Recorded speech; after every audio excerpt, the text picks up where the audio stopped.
E aí galera, beleza?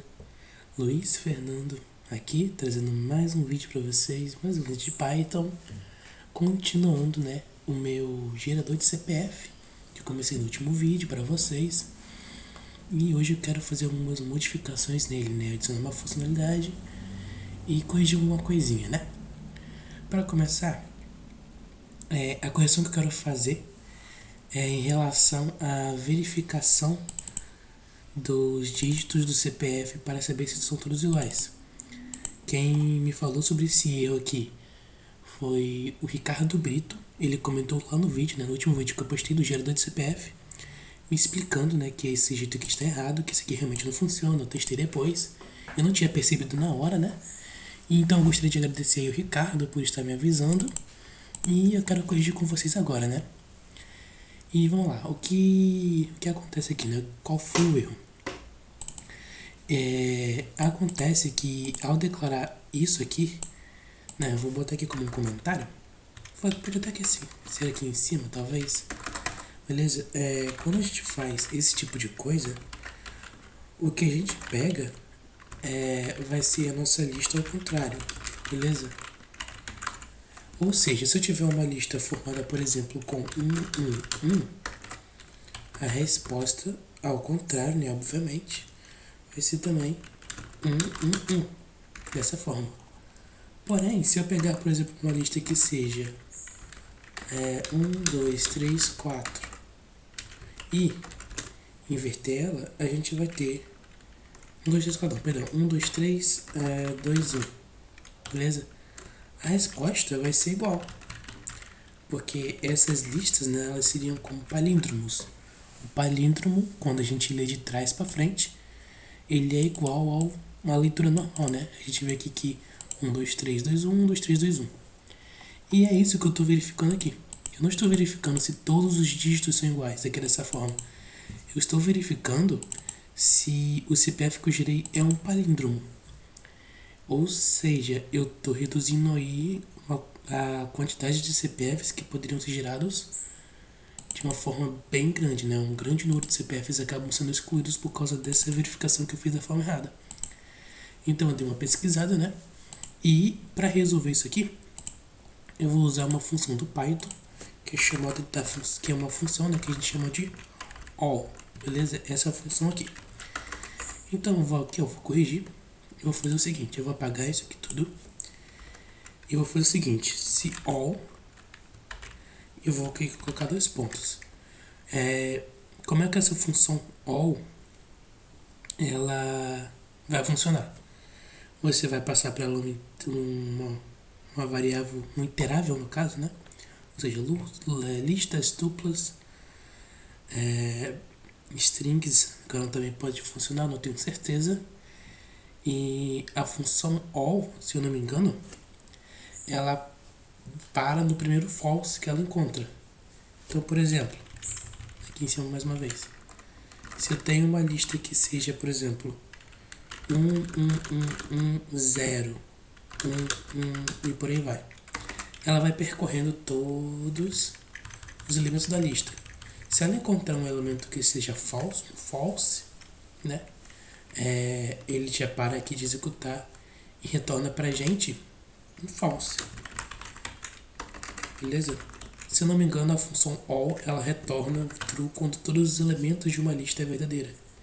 E aí, se um elemento dele for falso, dessa lista for falso, ela vai retornar um false, beleza? E é com isso que a gente vai verificar, beleza? Como que a gente vai fazer isso? Eu vou usar aqui compreensão de lista, embora não precise, eu quero usar aqui como uma lista mesmo para vocês entenderem.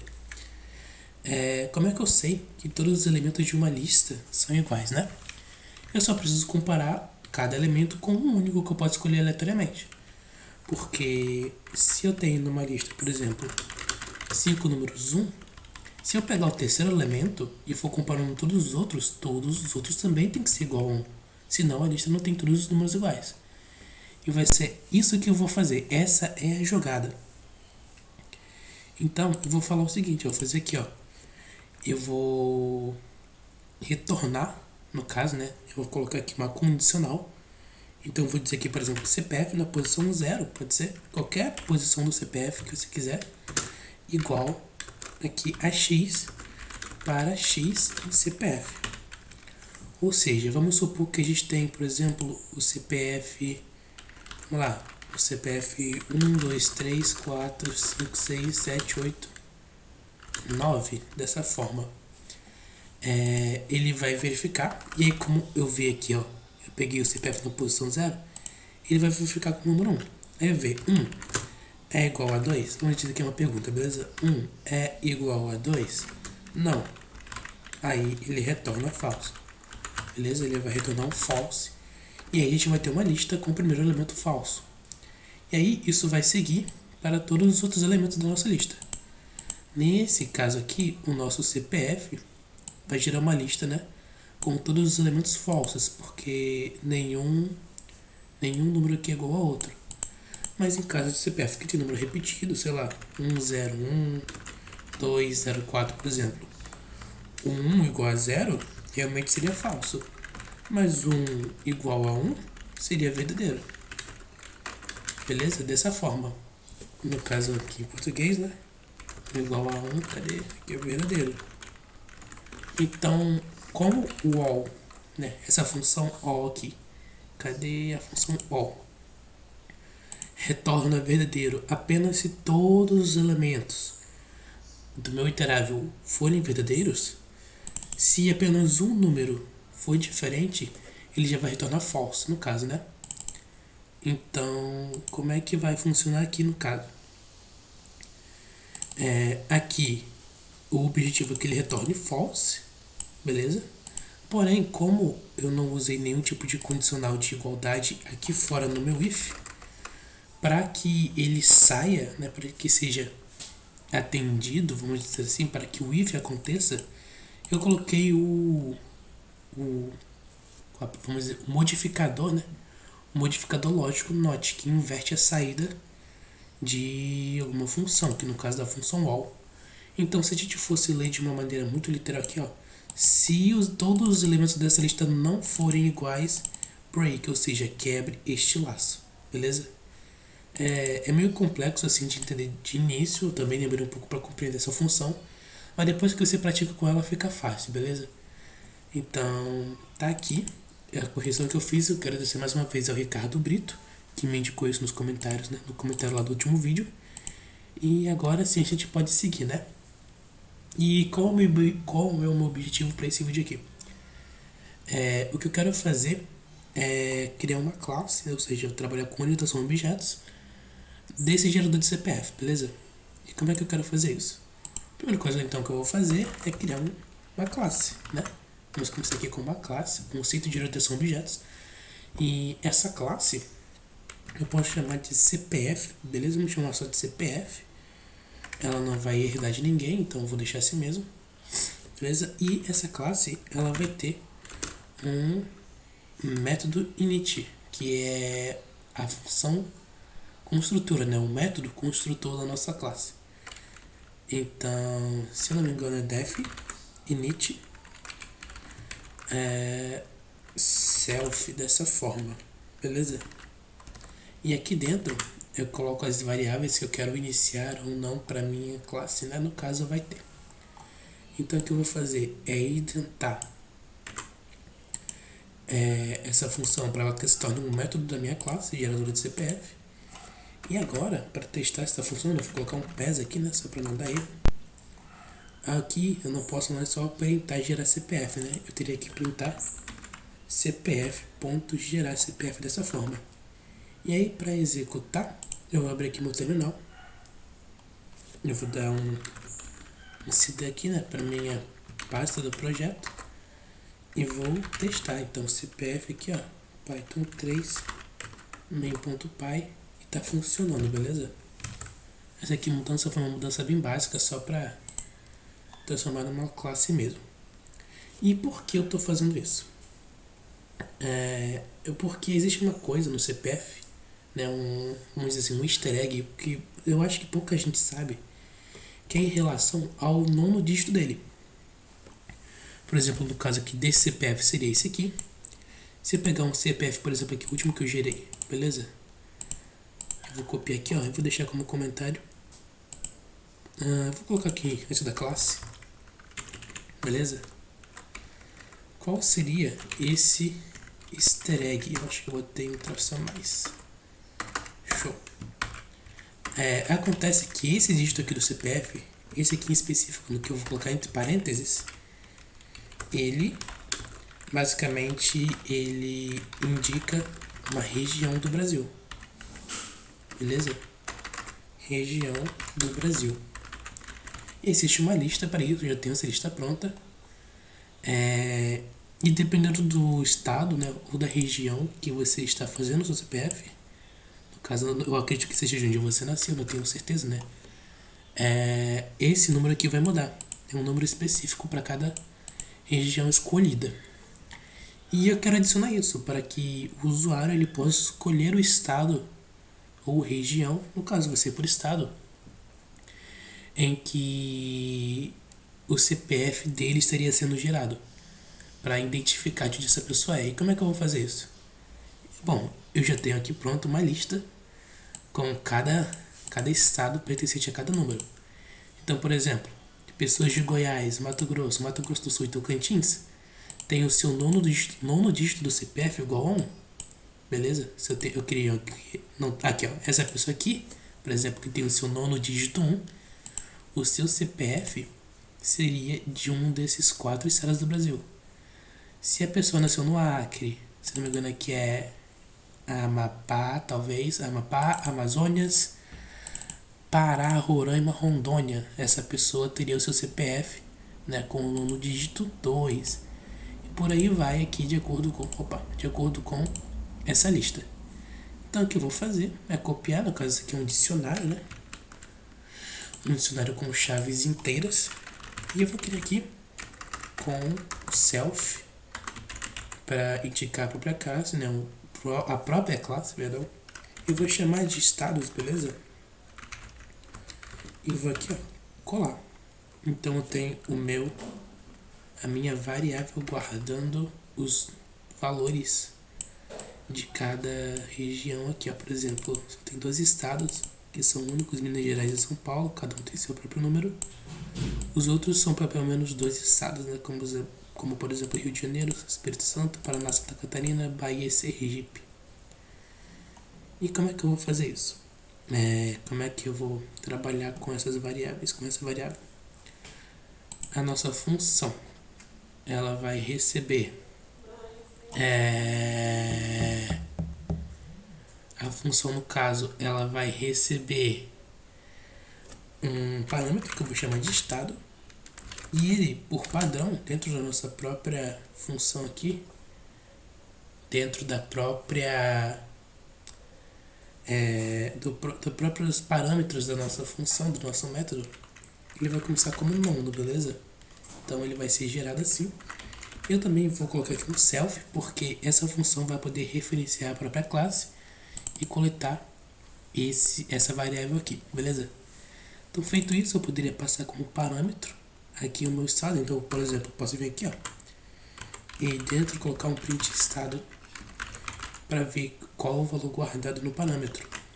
E se eu executasse aqui, ó, opa, ele deu algum erro, perdão. Aqui no caso, eu vou fazer o seguinte, eu vou criar um método main abstrato aqui, né? Eu posso fazer aqui em outro vídeo, talvez, mas isso aqui é um método main abstrato do Python, beleza? O que acontece? O self, né, esse def init self, ele só é executado quando a classe é instanciada. E eu não instanciei minha classe. Então, se eu quiser que essa variável seja criada na memória, eu tenho que criar um objeto que é uma instância da minha classe CPF. E aí dessa forma, se eu ver aqui, eu posso salvar agora e eu creio que eu poderia executar, beleza. Tá aqui o CPF gerado e tá aqui, ó, o nome. O nome que eu retornei porque tá declarado aqui dentro do meu dos parâmetros da minha função, né? E se eu quisesse passar, por exemplo, um parâmetro, eu poderia ver aqui, se eu quisesse passar, por exemplo, sei lá, Espírito Santo, salvar e executar. Aqui ó, tá vendo? Agora meu estado virou Espírito Santo. E é com isso que eu vou trabalhar. Então o que eu vou fazer? Eu gerei aqui, né? Beleza? O meu CPF. Verifiquei se todos os seus valores são iguais. Mas antes disso, eu vou fazer o seguinte. Eu vou criar outra condicional. Se o meu estado, se a minha variável estado existir em alguma coisa, mas existe em quê?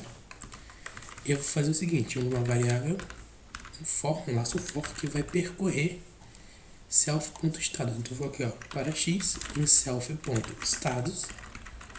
Por quê? O que acontece? Quando você cria um laço for com uma variável que vai percorrer um dicionário, essa variável vai assumir os valores das chaves, beleza? Então, o x começa valendo 1, porque é uma chave, depois 2, depois 3, até o 9. E aqui eu vou fazer o seguinte, se o estado existir, em self.estados, em qual posição? Na minha posição x.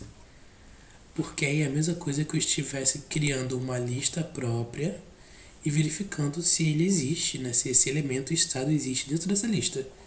É igual fazer, por exemplo, quando eu faço com compreensão de lista, não sei se eu tenho aqui, eu acho que eu não usei nenhum exemplo desse, né? Mas é basicamente verificar se um elemento existe, né, no interável.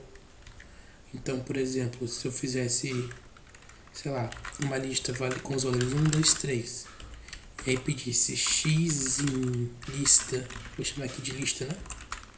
X em lista, eu faria isso. Esse aqui teria o retorno igual a true. Por quê?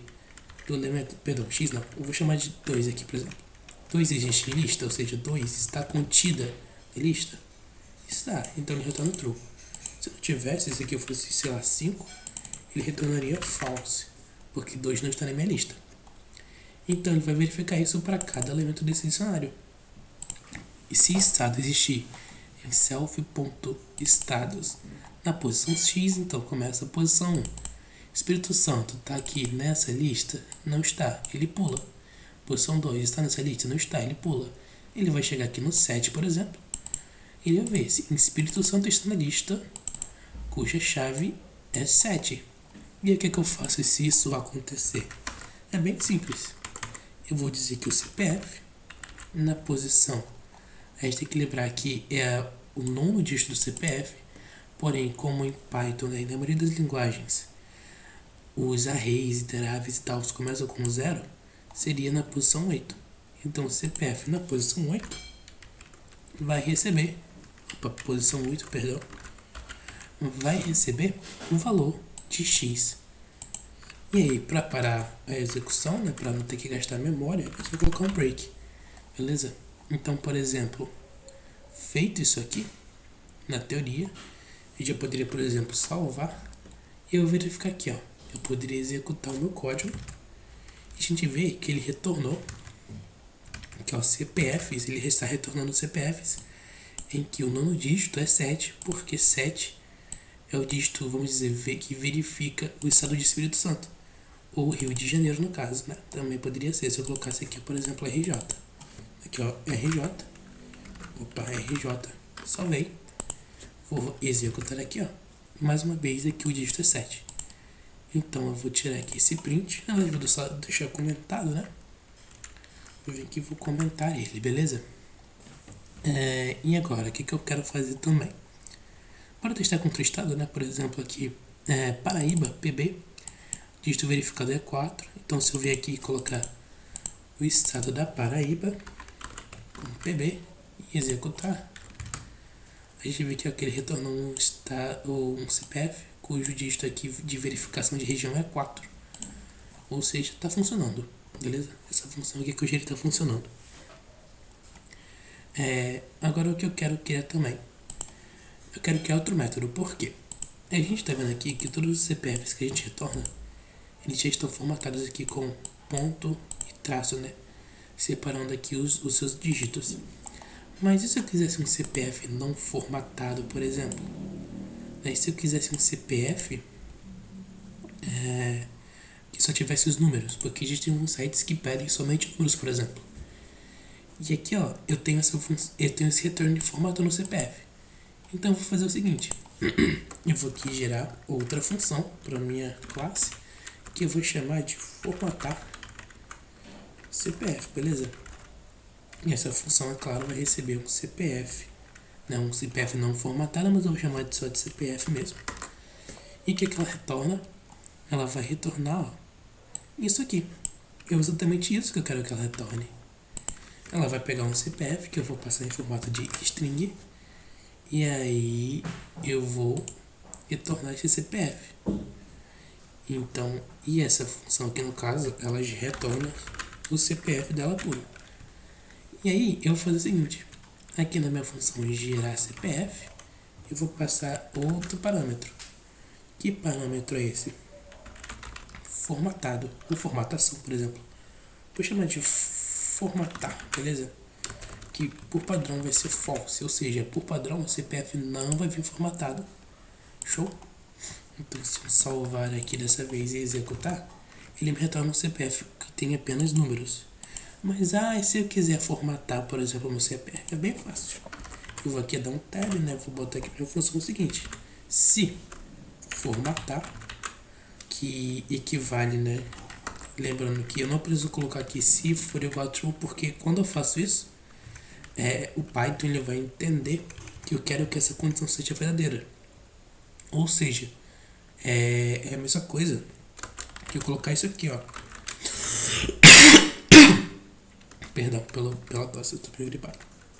É a mesma coisa que colocar isso aqui, só que eu não preciso, né? Fica até mais bonitinho de se ler.